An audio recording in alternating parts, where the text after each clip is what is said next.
Pemirsa, pemerintah melalui BNPB akhirnya menetapkan status wabah corona di Indonesia sebagai bencana skala nasional. BNPB pun memperpanjang masa darurat di Indonesia hingga 29 Mei 2020.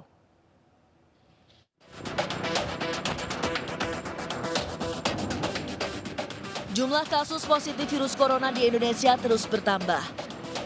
Juru bicara pemerintah untuk penanganan kasus corona, Ahmad Yuryanto, dalam siaran langsung di akun YouTube BNPB Indonesia menyatakan jumlah kasus pasien yang positif corona bertambah menjadi 172 kasus.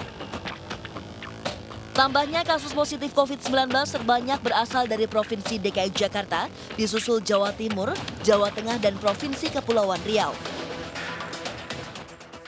Sehingga total saat ini adalah 172 kasus, di mana kasus meninggal tetap 5. 72 kasus ini memang yang terbanyak adalah di DKI.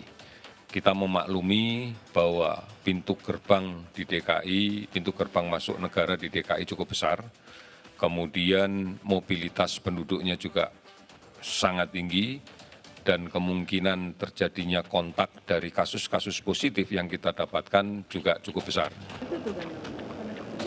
Merebaknya wabah corona di Indonesia memaksa Badan Nasional Penanggulangan Bencana mengkategorikan peristiwa ini sebagai bencana nasional.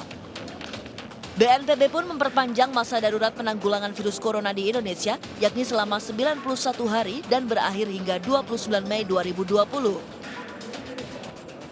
Kemudian karena ini skalanya makin besar dan Presiden memerintahkan untuk melakukan percepatan, maka ada perpanjangan status lagi sehingga BNPB perlu memperpanjang lagi sampai dari tanggal 29 Februari sampai tanggal 29 Mei 2020.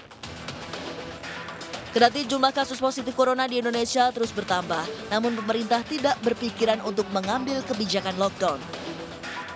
Pemerintah menilai untuk saat ini langkah yang paling tepat adalah dengan membatasi pergerakan individu. Dari Jakarta, Tim Liputan iNews melaporkan.